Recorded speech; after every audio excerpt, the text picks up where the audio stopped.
அன்பார்ந்த டிசிடிஎஸ் மற்றும் சிஎஸ்ஆர்ஐ பயிற்சி மையங்களுக்கு இனிய புத்தாண்டு மற்றும் பொங்கல் நாள் வாழ்த்துக்கள்.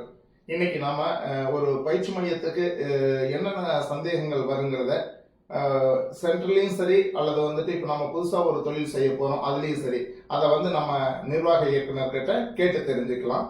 இப்போ ஃபர்ஸ்ட் வந்துட்டு முதல் கொஸ்டின் ரொம்ப வருஷத்துக்கு அப்புறம் மீட்டிங் போட்டிருக்கீங்க, ஒரு பொதுக்கூட்டத்தை நடத்தி இருக்கிறீங்க 2 பிராண்டுக்கும்.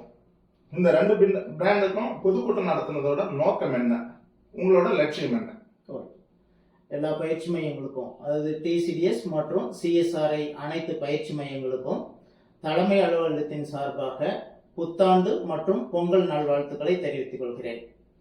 இப்போ நம்மளோட ஃபர்ஸ்ட் கொஸ்டின், 30 வருஷமா இந்த ஃபீல்டில் இருந்து பல ஆண்டுகளுக்கு பின்னால இப்போ 2 பிராண்டுக்கும் ஒரு பொதுக்கூட்டத்தை நடத்தி இருக்கிறோம். அதனுடைய மெயின் எய்ம் என்ன அப்படின்னா, நிறைய பயிற்சி மையங்கள் லட்சங்களில் முதலீடை செஞ்சுட்டு போதுமான வருமானத்துக்கு வழி இல்லாமல் தடுமாறிக்கிட்டு இருக்கிறது தலைமை அலுவலகத்தால் உணர முடியுது. ஸோ அதை எந்தெந்த வகையில் சரி பண்ண முடியும், என்னென்ன அப்டேஷன் வேலைகளை செய்யணும் அப்படிங்கிறதுக்காக தான் முக்கியமாக இந்த பொதுக்கூட்டத்தை போட்டோம். அதில் நிறைய விஷயங்களை பொதுக்கூட்டத்தில் சொல்லி இருந்தோம். இன்னும் சில விஷயங்களை டெப்த்தாக சொல்ல வேண்டி இருக்கு அப்படிங்கிறதுனால தான் மெயினாக இந்த வீடியோவை நாம் இன்னைக்கு போடுறோம். ஸோ பயிற்சி மையங்கள் தேவையான அப்டேஷனை செஞ்சு மாதம் அட்லீஸ்ட் 1 லட்சம் 1.5 லட்சம் ஏர்ன் பண்ண வைக்கிறது தான் இந்த பொதுக்கூட்டத்தோட முக்கிய நோக்கம். இப்போ நீங்க 1 லட்சம் 1.5 லட்சம் சம்பாதிக்கிறதுக்கு இந்த கம்ப்யூட்டர் சென்டர்ல வாய்ப்பு இருக்குன்னு சொல்றீங்க. இப்போ 30 வருஷமா உங்களுக்கு அனுபவமும் இருக்கு. அப்படி இருக்கிறதுனால கம்ப்யூட்டர் சென்டர் கிட்டத்தட்ட 300க்கும் மேற்பட்ட கம்ப்யூட்டர் சென்டர் கூட நேரடி தொடர்புல இருக்கிறீங்க. ஒரு பயிற்சி மையம் என்னென்ன அப்டேஷன் வேலைகளை செஞ்சுக்கிட்டா இந்த 1 லட்சம் 1.5 லட்சங்கிற வருமானத்தை எடுக்க முடியும்? ஓகே, இப்போ நம்ம தலைமை அலுவலகத்து மூலமா பார்க்குற போது நிறைய பயிற்சி மையங்கள்ல போதுமான ஃபெசிலிட்டி இல்லாம இருக்கு அப்படிங்கிறது தலைமை அலுவலகத்துக்கு தெரிய வருது. அது என்னன்னா, நல்ல முறையான building facility, infrastructures plus staff team இது இல்லாமல் இருக்குது. ஒரு கம்ப்யூட்டர் பயிற்சி மையம் நல்ல முறையில் ரன் ஆகணும், பொருளாதார ரீதியாக நல்ல டெவலப்மெண்ட் இருக்கணும் அப்படின்னா இது எல்லாமே ஒரு பேசிக் நீட்ஸ். அதாவது building facility, class room, lab, office room, அதே சமயத்தில் நல்ல ஸ்பெக் உள்ள கம்ப்யூட்டர்ஸு, டீச்சர்ஸ் டீம் இது மெயினாக இருக்கணும். இதுபடி இருந்துச்சு அப்படின்னா நிச்சயமா ஒரு நல்ல வருமானத்துக்கு வழி செய்ய முடியும். இதுக்கு தேவையான எல்லா விதமான அப்டேஷன்ஸை தலைமை அலுவலகம் செஞ்சு கொடுக்கும். அதே சமயத்தில் இன்னொன்னையும் நான் சொல்றது இந்த நேரத்தில் ஒரு கம்பல்சரியான விஷயம் என்ன அப்படின்னா, ஒவ்வொரு பிஸ்னஸுக்கும் ஒரு வருமானத்திற்கான ஒரு லிமிட் இருக்கு. இந்த தொழில் செஞ்சா இவ்வளோ ஏர்ன் பண்ண முடியும், எவ்வளோ நல்லா செஞ்சாலும் எவ்வளோதான் ஏர்ன் பண்ண முடியுங்கிற ஒரு வரைமுறை இருக்கு. அந்த வகையில் ஒரு கம்ப்யூட்டர் சென்டரில் மேக்சிமம் மாதம் 1 லட்சம் 1.5 லட்சம் நல்லா செய்கிற சென்டர் ஏர்ன் பண்ணலாம். நல்லா செய்யணும், அதே சமயத்தில் அந்த ஏரியாவும் பொட்டன்சியல் ஏரியாவாக இருக்கணும். அது இல்லாத பட்சத்தில் ஒரு 50,000 1 லட்சம் வரைக்கும் தான் சாத்தியப்படும் அப்படிங்கிறது தான் இந்த 30 இயர்ஸ் ஜேர்னியில் தெரிஞ்சுக்கிட்ட ஒரு உண்மையான தகவல். 1 லட்சம் 1.5 லட்சம் சம்பாதிக்கிறதுக்கு வாய்ப்பு இருக்குன்னு சொல்றீங்க. ஆனா இப்ப ஒரு வாரத்துக்கு முன்னாடி நடந்த பொதுக்கூட்டத்துல டிசிடிஎஸ்லயும் சரி சிஎஸ்ஆர்ஐலயும் சரி 1 லட்சத்துக்கு மேல சம்பாதிக்கிற சென்டர் எவ்வளவுன்னு நீங்க கேட்டப்போ ஒரே ஒரு சென்டர் மட்டும், அதுவும் டிசிடிஎஸ்ல மட்டும் கை தூக்குனாங்க. அடுத்தது பாத்தீங்கன்னா 50,000க்கு மேல எத்தனை சென்டர் சம்பாதிக்கிறீங்கன்னு கேட்டப்போ 2 சென்டர் தான். மற்றவங்க எல்லாருமே பிலோ 25,000 தான் சம்பாதிக்கிறதா சொல்றாங்க. குறிப்பா சொல்லணும்னா சிஎஸ்ஆர்ஐல 25க்கு கீழே சம்பாதிக்கிறவங்க தான் அதிக பேர் இருக்கிறாங்க. இதுக்கு உங்களோட பதில் என்ன? ஓகே, இப்போ 1 லட்சம் 1.5 லட்சம் சம்பாதிக்கிறதுக்கான வாய்ப்புள்ள பிஸ்னஸ் அப்படின்னு நாம சொல்றோம். அதை ப்ரூஃப் பண்றது ஒரு சென்டர் ப்ரூஃப் பண்ணி இருக்கிறாங்க அப்படின்னா நிச்சயமா வாய்ப்பு இருக்கு அப்படிங்கிறது தான் இதுல மீனிங். நாம் இன்னும் அதிகமா சம்பாதிக்கிறதுக்கு வேற வழிகளையும் சொல்ல போறோம். கம்ப்யூட்டர் சென்டர்ல சரியா செஞ்சா ஹெச்ஓ சொல்ற மாதிரி எல்லா அப்டேஷன்களையும் பின்பற்றுனா நிச்சயமா 1 லட்சம் அப்படிங்கிறது ஏர்ன் பண்ண முடியும். அதுக்கு மேல ஏர்ன் பண்றதுக்கு நம்ம வழியும் சொல்ல இருக்கிறோம். ஸோ இந்த 1 லட்சம் சம்பாதிக்கிறதுக்கு ஹெச்ஓ என்னென்ன அப்டேஷன்ஸ்களை சென்டர் மூலமா செய்ய சொல்லுதோ அதை கரெக்டா நடைமுறைப்படுத்தினா இந்த மாதம் 1 லட்சம் அப்படிங்கிறது வாய்ப்பு இருக்கு. இப்போ வந்து மேக்ஸிமம் சென்டர்ஸ் கிட்டத்தட்ட 95% சென்டர்ஸ் வந்து என்ன சொல்லியிருக்காங்க, 25,000க்கு கீழே தான் சம்பாதிக்கிறேன்னு சொல்லியிருக்காங்க. இந்த மாதிரி ஒரு சூழ்நிலையில புக்ஸ் ஃபீஸு, ரெனிவல் ஃபீஸு, மற்ற சர்டிஃபிகேட் ஃபீஸ் இது எல்லாமே நீங்க அதிகப்படுத்தி இருக்கிறீங்க. அதுக்கான காரணம் என்ன? அது நாம் இந்த தொழிலுக்கு வந்து 30 வருஷம் ஆச்சு அப்படின்ட்டு சொல்லியிருக்கிறோம். நாம் பிகினிங் ஸ்டேஜில் என்ன ஃபீஸை வச்சுருந்தோமோ, அதாவது ரெனிவல் ஃபீஸ் வந்து ஃபார் எக்ஸாம்பிள் டிசிடிஎஸ்க்கு வந்து 1000 ருபீஸும் சிஎஸ்ஆர்ஐக்கு வந்து 750 வச்சுருந்தோம். அதே ஃபீஸில் தான் இந்த 25 இயர்ஸும் வந்து போய்கிட்டு இருந்தது.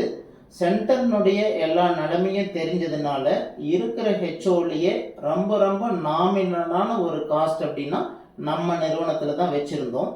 இப்போ நாம் அதை வந்து ரைஸ் பண்ணதுக்கான காரணம் என்ன அப்படின்னா, நமக்கு தெரியுது இவ்வளோ வருஷம் வந்து சென்டர்ஸ் கஷ்டப்பட்டுக்கிட்டு இருந்தாலும் அவங்களுடைய இன்கம் சோர்ஸ் அப்படின்னு பார்த்தா ரொம்ப குறைவாக தான் இருக்குது.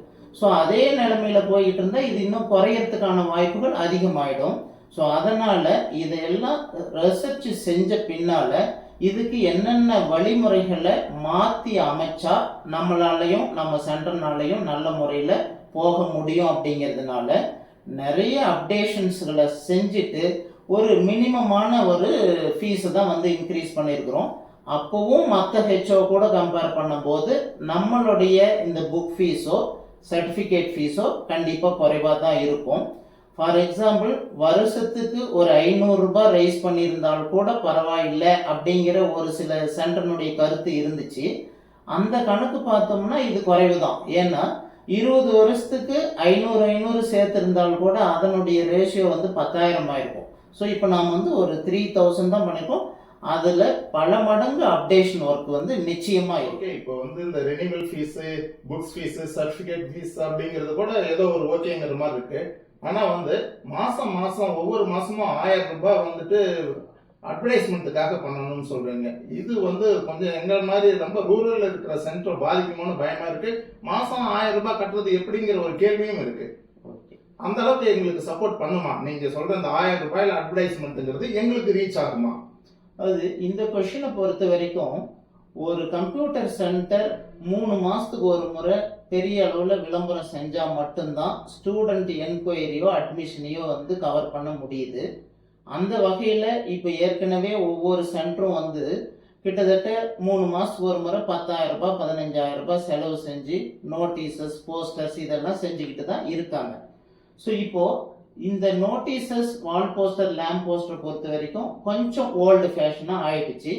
இப்போ நியூ ட்ரெண்டில் என்ன இருக்குது அப்படின்னா எல்லாமே social media, YouTube, Facebook, Instagram இந்த மாதிரி இருக்குது. இதை பற்றி நம்மளோட பொதுக்கூட்டத்தில் தெளிவாக எக்ஸ்பிளைன் பண்ணேன். அதாவது ஒரு பயிற்சி மையம் மாதம் ஒரு 1000 ரூபாய் செலவு பண்ணால் ஒரு நாளைக்கு ஒரு 33 ரூபாய் தான் வந்து விளம்பரத்துக்குன்னு ஸ்பெண்ட் பண்ண முடியுது. அதில் பெரிய ரீச்சை வந்து ஒரு சென்டர்னால அடைய முடியாது. இதே ஒட்டுமொத்த பயிற்சி மையமும் ஒன்றா சேர்ந்து செய்யும்போது 1000 ரூபாய் அதே செலவில் 100 பயிற்சி மையங்கள் சேர்ந்து செஞ்சால் கூட 1 லட்சம் ரூபாய் ஆகுது. 1 லட்சம் ரூபாய் மாதம் சோசியல் மீடியாவுக்கு ஒதுக்குற போது ஒரே விளம்பரத்தை தான் கொடுக்க போகிறோம் எல்லா சென்டருக்கும் சேர்ந்து. அப்போ பர் டே வந்து 3,333 அளவுக்கு வந்து ஒர்த்தபிள் விளம்பரமாக மாறுறதுனால வருஷத்துக்கே 12,000 ரூபாய் தான். ஒரு மாதத்துக்கு 1000 ரூபாங்கிற போது 1 இயருக்கே வந்து 12,000 ரூபாயில் இது ஒரு நல்ல ரீச் கிடைக்கும் அப்படிங்கிறதுக்காக தான் இதை வந்து நாம் பண்ணியிருக்கிறோம். உங்களுக்கு இதன் மூலமாக மாதம் ஒரு அட்மிஷன் கிடைச்சா கூட நல்ல பெனிஃபிட் தான் இருக்கு. இப்போ நிறைய அப்டேஷன்ஸ் செஞ்சிட்டு இருக்கிறதா சொல்றீங்க. எந்த மாதிரியான அப்டேஷன்ஸ், இந்த அப்டேஷன் வேலையெல்லாம் எந்த அளவுல இருக்கு, அது எது மாதிரியான அப்டேஷன்ஸ்? அது இப்போ டோட்டலாக தலைமை அலுவலகத்தில் செஞ்சுக்கிட்டு இருக்கிற அப்டேஷன் பார்த்தோம்னா, ஃபர்ஸ்ட் அட்மினிஸ்ட்ரேஷன் ஓரியன்டாக நியூ வெப்சைட்டு, ஒவ்வொரு ஃப்ரான்ச்சைசி ஓனருக்கும் தனியாக வந்து அட்மின் பேனல், அவங்களுக்கு தனியாக ஒரு மொபைல் ஆப்பு, அதே சமயத்தில் ஸ்டூடெண்ட்டுக்கு தேவையான மொபைல் ஆப்பு, இது வந்து அட்மினிஸ்ட்ரேஷன் சைடில் செஞ்சுக்கிட்டு இருக்கிறோம். நெக்ஸ்ட்டு ஸ்டடி ஓரியன்டாக பார்த்தோம்னா எல்லா சப்ஜெக்ட்டுக்குமே updated version book materials plus வந்து ஒவ்வொரு கோர்சஸுக்கு தேவையான எல்லா சப்ஜெக்ட்டுக்கும் வீடியோ ப்ரிப்பரேஷன். தியரி கிளாஸுக்கு தனியாவான வீடியோக்கள் ப்ளஸ் வந்து லேப் எப்படி செய்யறது அப்படிங்கிறது ரொம்ப எளிமையான மெத்தடில் வீடியோ கிளாஸ் ப்ளஸ் வந்து லேபுக்கு வீடியோ இது எல்லாமே செஞ்சுக்கிட்டு இருக்கிறோம். அடிஷ்னலாக நமக்கு முக்கியமாக நாம் எவ்வளோ குவாலிட்டி என்ன செஞ்சாலும் விளம்பரங்கள் அப்படிங்கிறது ரொம்ப முக்கியம். ஸோ அந்த விளம்பரத்துக்கு தேவையான சோசியல் மீடியா டீமை நாம் தலைமை அலுவலகத்தில் ஏற்படுத்தி தினசரி சோசியல் மீடியாவில் நம்ம 2 பிராண்டும் வர்ற மாதிரியான விளம்பரங்களையும் நாம் அப்டேஷன் செஞ்சுக்கிட்டு இருக்கிறோம். இதுக்காக கிட்டத்தட்ட 15 ஸ்டாஃப் வந்து புதுசாக அப்பாயிண்ட் பண்ணி ஒரு பெரிய டீமாகவே ஏற்படுத்தியிருக்கிறோம். அட்மினிஸ்ட்ரேஷன் டீம் தனியாக இருக்கும், புக்கு ப்ரிப்பரேஷன் டீம் தனியாக இருக்கும், வீடியோ ப்ரிப்பரேஷன் டீமு ப்ளஸ் வந்து சோசியல் மீடியாவுக்கான டீம். இது எல்லாமே இப்போ புதுசாக உருவாக்கப்பட்டு டே டு டே அவங்களுக்கான வேலைகளை செஞ்சுக்கிட்டு இருக்காங்க.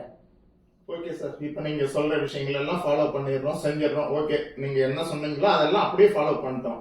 இப்போ இந்த சம்மர்ல இருந்து எங்களால மாசம் 1 லட்சம் 1.5 லட்சம் சம்பாதிச்சிட முடியுமா? அது இப்போ நாம சொன்ன அப்டேஷன்ஸை எல்லாம் செய்யும் போது ஒரு சில சென்டர்ஸ் பொட்டன்ஷியல் ப்ளஸ் அவங்களோட எஃபிஷியன்சிக்கு தகுந்த மாதிரி 1 லட்சம் 1.5 லட்சம் சம்பாதிக்க முடியும்.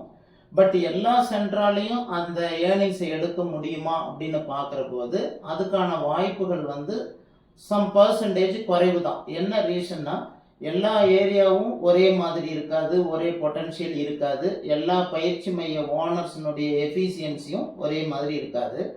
பட் தலைமை அலுவலகத்தோட எய்ம் என்ன அப்படின்னா, எல்லா பயிற்சி மையங்களையும் மாதம் 1 லட்சத்துக்கு மேலே 2 லட்சம் 3 லட்சம் ஏர்ன் பண்ண வைக்கணும் அப்படிங்கிறது முக்கிய தாட்டு. அதுக்காக தான் நம்ம தொழில் எதுவும் பாதிக்காம அதே இடத்துல அதே ஸ்டாஃப் டீமோட வச்சுக்கிட்டு இன்னும் ஒரு அடிஷ்னல் பிஸ்னஸை செய்யறதுக்காக நாம பொதுக்கூட்டத்திலையும் சொல்லியிருந்தோம். அதுக்கான பக்காவான ஒரு ட்ரைனிங் ப்ரோக்ராமும் நாம 10ஆம் தேதி நடத்த போறோம். ஸோ அதையும் சேர்ந்து செய்யற போது நிச்சயமா எல்லா டிசிடிஎஸ் எல்லா சிஎஸ்ஆர்ஐ பயிற்சி மையத்திலையும் அந்த மாசம் லட்சங்கள் அப்படிங்கிறது நிச்சயமான ஒரு வாய்ப்பான தொழிலா இருக்கும். அதுல சந்தேகம் இல்லை. சார், இப்ப பாத்தீங்கன்னாவே கம்ப்யூட்டர் சென்டர்னாவே சம்மர் தான். சம்மர்ல வந்துட்டு சம்பாதிச்சுக்கிட்டா 1 வருஷத்துக்கு ஆகுங்கிற மாதிரி தான் ஒரு எண்ணம் இருக்கு. இப்போ இந்த வருஷம் சம்மருக்கு வந்துட்டு என்னென்ன அப்டேஷன் நீங்க கொடுக்க போறீங்க சென்டருக்கு? அதுக்கு நாங்க என்ன செய்யணும்? என்னென்ன புது கோர்ஸ் வரப்போகுது? அந்த கோர்ஸை நடத்துறதுக்கு நாங்க எப்படி தயாராகணும்? அது எல்லா கம்ப்யூட்டர் சென்டர்லயும் அவங்கவுங்க கிட்ட இருக்கிற இன்ஃப்ராவுக்கு தகுந்த மாதிரி ஸ்டாஃப் டீமுக்கு தகுந்த மாதிரி இத்தனை வருஷமா கோர்ஸுங்களை வந்து நடத்திக்கிட்டு இருந்தாங்க. ஃபார் எக்ஸாம்பிள் பைத்தானுக்கு வந்து ஸ்டூடெண்ட் என்கொயரியே வந்தாலும் ஸ்டாஃப் இல்லை அப்படின்னா அந்த கோர்ஸை வந்து நடத்த மாட்டாங்க. ஸோ அந்த வகையில் இந்த வருஷம் நியூவாக என்ன செய்கிறோம் அப்படின்னா, எல்லா கோர்ஸையும் நடத்துகிற அளவில் நாம் புக்கு ப்ளஸ் வீடியோ கொடுத்துறதுனால அவங்க கிட்ட தேவையான அளவு ஸ்டாஃபே இல்லைனாலும் அந்த நியூ கோர்சஸையும் நடத்த முடியும். இப்போ லேட்டஸ்டாக வந்திருக்கிற ஏஐ ஆர்டிஃபிஷியல் இன்டெலிஜென்ஸு ப்ளஸ் வந்து சோசியல் மீடியாவுக்கான courses, data sciences plus Python, இந்த மாதிரி எல்லா கோர்சஸையும் நடத்துறதுக்கு ஏற்பாடு பண்ணியிருக்கிறோம். அதுக்கு தேவையான notices, posters plus social media ad இது எல்லாமே இந்த சம்மரில் கொடுத்து இதை தாண்டிய ஒரு மொபைல் ஆப்பையும் வந்து ஸ்டூடெண்ட்டு ப்ளஸ் பேரண்ட்டுக்கு நாம் கொடுக்க போகிறோம். அதை தான் நாம் அந்த ட்ரைனிங்கில் இன்னும் தெளிவாக நாம் சொல்ல போகிறோம். அதனால் நம்ம கம்ப்யூட்டர் சென்டர்ஸுக்கு புது புது என்கொயரி, புது புது ஸ்டூடெண்ட் வர்றதுக்கான வாய்ப்புகள் நிறைய இருக்கு. இது எல்லாமே வந்து இந்த வருஷம் கொடுக்க போகிறோம். ஏஐ கோர்ஸ் நடத்தலாம்னு சொல்றீங்க. இப்போ எங்ககிட்ட ஏஐ படித்த ஸ்டாஃப் எதுவும் கிடையாது. இன்கேஸ் சொல்ல போனோம்னா எங்களுக்கே அது தெரியாது, ஏஐ சம்பந்தமா தெரியாது. ஆனா இப்போ இன்னைக்கு சோசியல் மீடியால எல்லாத்துலயும் பார்த்தா வர வருஷத்துக்கு வந்து ஏஐ வந்து ரொம்ப பூம் ஆகும், நல்ல இன்கம் சோர்சஸ் இருக்குன்னு சொல்றாங்க. அப்ப ஸ்டாஃபே இல்லாம ஏஐ கோர்ஸை எங்களால நடத்த முடியுமா? நிச்சயமா நடத்த முடியும். உங்ககிட்ட இருக்கிற ஸ்டாஃபும் நாங்க கொடுக்குற மெட்டீரியல்ல ட்ரெயின் அப் ஆகிக்க முடியும். அந்த ஸ்டாஃப் ட்ரெயின் அப் ஆகிறதுக்கு முன்னாலேயே உங்க சென்டர்ல ஏஐ நடத்துறதுக்கு தேவையான ஃபெசிலிட்டி நம்மளால செஞ்சு கொடுக்க முடியும். அதை ட்ரைனிங்க்கு நீங்க வரும்போது ரொம்ப தெளிவா வந்து எக்ஸ்பிளைன் பண்ண முடியும். பிடிசி சென்டர்னு சொல்லியிருக்கீங்க. நம்ம பயிற்சி மையத்தோட தொழில் எதுவுமே பாதிக்காதுன்னு சொல்லிட்டீங்க. அது ஒரு பயம் இருந்தது, அது எதுவும் பாதிக்காது, 1% கூட அது பாதிக்காதுன்ட்டீங்க. அப்படின்னா பிடிசி சென்டர்னா என்ன, அந்த தொழில் என்ன? அது பிடிசி சென்டர் அப்படிங்கிறது நாமளா உருவாக்கப்பட்ட ஒரு புது ப்ராஜெக்ட். இது வரைக்கும் தமிழ்நாட்டில் இந்த மாதிரி ஒரு ப்ராஜெக்ட் இல்லை. இது வந்து பிஸ்னஸ் டெவலப்மெண்ட் சென்டர் அப்படின்னு சொல்றோம். பிஸ்னஸ் டெவலப்மெண்ட் சென்டர் அப்படிங்கிறது நாம இத்தனை வருஷமா ஒரே ஒரு தொழிலை டிபெண்ட் பண்ணி இருந்துகிட்டு இருந்தோம். அதாவது ஸ்டூடெண்ட் அப்படிங்கிற ஒரு பார்ட்டை மட்டும் நம்பி இருந்துகிட்டு இருந்தோம். ஸோ அதனால நம்மளுடைய வருமான வாய்ப்புகள் ஒன் சைட்ல இருந்து தான் வந்துகிட்டு இருந்துச்சு, சிங்கிள் வேவ்ல இருந்தது. இப்போ நாம் என்ன செய்ய போறோம், எல்லா தொழில்களுக்கும் கஸ்டமர்ஸை இன்க்ரீஸ் பண்ணி கொடுக்குற ஒரு பிஸ்னஸுக்கு பேர் தான் பிடிசி அப்படின்னு சொல்றோம். அது இன்னைக்கு எல்லாத்துக்கும் தெரியும். எல்லா தொழிலை விட ரொம்ப பவர்ஃபுல்லான ஒரு தொழில் அப்படின்னா ஐடி ஃபீல்டு. அந்த ஐடி ஃபீல்டில் மொபைல் ஆப் அப்படிங்கிறது ரொம்ப ரொம்ப பவர்ஃபுல்லான ஒரு விஷயம். அந்த வகையில் நாம் புதுசாக ஒரு மொபைல் ஆப் உருவாக்கியிருக்கிறோம். அதை கடை ஓனர்ஸுக்கும் கஸ்டமர்ஸுக்கும் கொண்டு போய் சேர்த்துற தொழில் தான் வந்து இந்த பிடிசி அப்படிங்கிற தொழில். அந்த பிடிசி சென்டர் எடுத்து நடத்துறதுக்கு முதலீடு எவ்வளவு ஆகும்? ஏன்னா ஆல்ரெடி நாங்க வந்துட்டு அதிக முதலீடு செய்ய முடியாதனாலதான் எங்களோட சென்டர் தொழிலே கொஞ்சம் குறைவான ஏர்னிங்ஸ்ல இருந்துட்டு இருக்கு, போயிட்டு இருக்கு. அதனால இந்த பிடிசி சென்டர் நடத்துறதுக்கு என்ன முதலீடு ஆகும்? இந்த விஷயத்த தலைமை அலுவலகம் நல்லா உணர்ந்துருக்கு. நிறைய பயிற்சி மையத்தால முடியல, அதனாலதான் சென்டரையே டெவலப் பண்ண முடியாம ஏர்னிங்ஸ் குறைவா இருக்குதுங்கிறத தெரிஞ்சுதான் நாம இந்த ப்ராஜெக்ட் பண்றோம். இந்த பிடிசி தொழிலை பொறுத்த வரைக்கும் ஒரு 3 வகையா செய்யலாம். அதாவது முதலீடே இல்லாமலும் இந்த தொழிலை செய்ய முடியும் ஒரு பார்ட்டு. ஆக்சுவலா இதனுடைய முதலீடு அப்படின்னு பார்த்தோம்னா ஒரு தாலுக்காவா இருந்ததுன்னா 50,000 முதலீடு வேணும். அதே மாவட்ட பகுதியில் செய்கிறவங்களா இருந்தால் 75,000 வேணும். மாநகராட்சி பகுதியாக இருந்தது அப்படின்னா 1 lakh rupees வந்து இன்வெஸ்ட்மெண்ட்டு. இந்த இன்வெஸ்ட்மெண்ட்டு ஒரே டைம் கட்டாமல், அது 2 மெத்தடில் பண்ணலாம். ஒரே டைமில் கட்டி செய்கிறவங்க, கெப்பாசிட்டி இருக்கிறவங்களும் செய்யலாம். அல்லது என்னால் சிங்கிள் ஷாட்டில் கட்ட முடியாது, ஒரு 10,000 rupees கட்டிட்டு இந்த பிடிசி தொழிலை நான் ஆரம்பிச்சுக்கிறேன், அதில் ஏர்னிங்ஸ் வரும்போது ரிமைனிங் பார்ட் அமௌண்ட்டை நான் கட்டிக்கிறேன் அப்படின்னாலும் கட்டிக்கலாம். ஸோ 0 இன்வெஸ்ட்மெண்ட்டில் செய்யலாம், 10,000 rupees இன்வெஸ்ட்மெண்ட்லேயும் செய்யலாம், அல்லது 50,000, 75,000, 1 lakh இந்த மெத்தட்லையும் செய்யறதுக்கு தலைமை அலுவலகம் எல்லாத்துக்கும் அந்த பர்மிஷனை வந்து கொடுக்கும். ஒரு உமன் ஆண்டர்பிரனரா நான் இருக்கேன். இப்ப என் சென்டர்ல நான் தான் மெயினா இருக்கேன். இப்ப நாங்க லேடி அப்படிங்கறதுனால வெளியில போயிட்டு எங்களால மார்க்கெட்டிங் ஒர்க் அது இதெல்லாம் செய்ய முடியாது, வெளியில போகவே முடியாது. சென்டர் நாங்க எங்க பிசினஸ் பார்த்துட்டு இருக்கிறோம். இப்படி இருக்கிறதுனால எங்களால இந்த சென்டரை எடுத்து நடத்த முடியுமா? அது ஒரு கம்ப்யூட்டர் சென்டர் நடத்துறது அப்படிங்கிறதே பார்த்தோம் அப்படின்னா நிறைய ஸ்டூடெண்ட்டுக்கு தெரிவிக்கணும். அங்கேயே நீங்கள் மார்க்கெட்டிங் ஒர்க்கு செஞ்சு இருக்கீங்க, நோட்டீஸு, போஸ்டர்ஸு இந்த மாதிரி செஞ்சுட்டு, அது இல்லாமல் அட்மினிஸ்ட்ரேஷன் பார்த்துருக்குறீங்க, அக்கௌண்ட்ஸ் பார்த்துருக்கீங்க, ப்ளஸ் எல்லா சப்ஜெக்டையும் ப்ரிப்பேர் பண்ணி நடத்திக்கிட்டு இருக்கிறீங்க. இதையெல்லாம் கம்பேர் பண்ணும்போது இந்த பிடிசி தொழில் அப்படிங்கிறது இவ்வளோ ஒர்க்லாம் அதில் கிடையாது. என்ன அப்படின்னா ஒரு பிடிசி அப்படிங்கிறது உங்க ஏரியாவில் விருப்பப்படுற கடைக்கு நீங்க அப்ரூவல் கொடுக்குற ஒர்க்கு தான் வந்து உங்களோட பிடிசி தொழில்.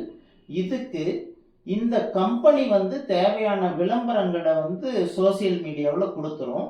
அதை பார்த்துட்டு நாங்க எங்களுடைய கடையை இந்த நிறுவனத்து கூட டைஅப் செஞ்சுக்கிறதுல வில்லிங் இருக்கு அப்படின்னு சொல்லக்கூடிய கடைகளுக்கு நீங்க இந்த ப்ராஜெக்ட் மட்டும் என்னன்னு எக்ஸ்பிளைன் செஞ்சு அப்ரூவல் கொடுத்தா போதுமானது. இதுல எல்லா கடைகளுக்கும் கொடுக்கணுங்கிறது இல்லை, லிமிட்டட் கடைகளுக்கு மட்டும்தான் கொடுக்க போறோம். ஸோ அதனால லேடிஸ், உமன்ஸ் யாரா இருந்தாலும் இந்த ப்ராஜெக்டை பொறுத்த வரைக்கும் ஈஸியா செய்ய முடியும். இது ஒரு டஃப் ப்ராஜெக்ட் கிடையாது, ரொம்ப ரொம்ப சிம்பிள் ப்ராஜெக்ட். 10ஆம் தேதி ட்ரைனிங் கொடுக்குறேன்னு சொல்றீங்க. இப்பதான் மீட்டிங்க்கு வந்து 10 நாள் கூட ஆகல, இப்பதான் வந்துட்டு வந்தோம். அப்படி இருக்கிறதுனால வந்து எங்களுக்கு அது ரொம்ப லாங்ல இருந்து வர்றது சிரமமா இருக்கு. இந்த ட்ரைனிங்ல என்ன நீங்க சொல்ல போறீங்களோ அதை எங்களுக்கு ஏதாவது ஒரு வாட்ஸ்அப் மூலமா, வீடியோ மூலமா ஏதாவது வகையில சொல்லி தர முடியுமா? அதை வச்சு நாங்களா செஞ்சுக்க முடியுமா? இதை அந்த தொழிலை வந்து அப்படி ட்ரைனிங் இல்லாம செய்ய முடியுமா? பயிற்சி மையங்களோட கஷ்டம் என்ன அப்படிங்கிறது புரியுது, எவ்வளோ லாங்கில் இருந்து ரிஸ்க் எடுத்து வர்றாங்க அப்படிங்கிறது எல்லாமே புரியுது. பட் இருந்தாலும் வருஷம் ஒரே ஒரு முறை மட்டும் இந்த பொதுக்கூட்டம் நம்மளது இனிமேல் ரெகுலராக நடக்கும். அதுக்கு ஒரு முறை வந்தால் போதும். மறுபடியும் வந்து ட்ரைனிங்னு நெக்ஸ்ட் இயர்லேருந்து எதுவும் இருக்காது. ஸோ இந்த முறை மட்டும் புது ப்ராஜெக்டை நாம லான்ச் பண்றதுனால எந்த சூழ்நிலையிலையும் வீடியோ மூலமாவோ வாட்ஸ்அப் மூலியமாவோ 100% வந்து தெரிஞ்சுக்க முடியாது. ஸோ அதனால ரிஸ்கை பார்க்காம மாதம் 2 லட்சம் 3 லட்சம் ஏர்ன் பண்ணுறதுக்காக ஒன் டே ஸ்பெண்ட் பண்ணுறது தப்பு இல்லை அப்படின்னு நினைக்கிறோம். ஏன்னா ரொம்ப குறைவான முதலீட்டில் நம்ம வந்து ஒரு புது ப்ராஜெக்ட் வந்து ஒரு வாய்ப்பு கிடைச்சிருக்கு. அதை சரியாக பயன்படுத்திக்கிறதுக்காக இந்த ஒரு முறை மட்டும் நேரில் வந்துட்டாங்க அப்படின்னா நிச்சயமாக 100% ஒரு தெளிவான ஐடியாவோட போவாங்க. ரீசன் என்னன்னா, பொதுக்கூட்டமோ அல்லது நம்மளோட சில்வர் ஜூப்ளியோ வந்து கேஷுவலான ஒரு ப்ரோக்ராம். அன்னைக்கு வந்து இந்த ட்ரைனிங்கும் கொடுக்கலாம் அப்படின்னு தான் ஃபர்ஸ்ட் நினைச்சது. பட் டைம் போதாது அப்படிங்கிற ஒரு காரணத்தினால இதை தனியாக வச்சு கிளியராக எக்ஸ்பிளைன் பண்ணாதான் நீங்கள் போயிட்டு பிஸ்னஸை கரெக்டாக செய்ய முடியுங்கிறதுனால இந்த ஸ்டெப் எடுத்துருக்கிறோம். இந்த ஒன் டே மட்டும் கொஞ்சம் ஸ்பெண்ட் பண்ணி வந்துட்டீங்கன்னா அடுத்த 1 இயர் நேரில் எதுக்கும் கூப்பிட மாட்டோம். இது வந்து வித்தவுட் இன்வெஸ்ட்மெண்ட்ல செய்யலாம் சொல்றீங்க. சோ அதனால இப்ப எங்களுக்கு இந்த தொழிலும் பிடிச்சிருக்கு, இந்த கம்ப்யூட்டர் சென்டர் ரிலேட்டடா இருக்கிறதுனால நாங்க செய்யலாம்னு விரும்புறோம். அப்போ நாங்க 10ஆம் தேதி ட்ரைனிங் கொடுக்கறதா சொல்லியிருக்கீங்க. 10ஆம் தேதி ட்ரைனிங்ல நாங்க கலந்துக்கணும்னா என்ன செய்யணும்? அது இப்போ இதுல வந்து வித்தவுட் இன்வெஸ்ட்மெண்ட்லயும் செய்யலாம், இன்வெஸ்ட்மெண்ட்லயும் செய்யலாம் அப்படின்னு சொல்லி இருக்கிறதுனால நம்மளோட எல்லா டிசிடிஎஸ் பயிற்சி மையம் பிளஸ் சிஎஸ்ஆர்ஐ பயிற்சி மையம் எல்லா பயிற்சி மையங்களுமே இந்த ட்ரைனிங்ல கலந்துக்கலாம்.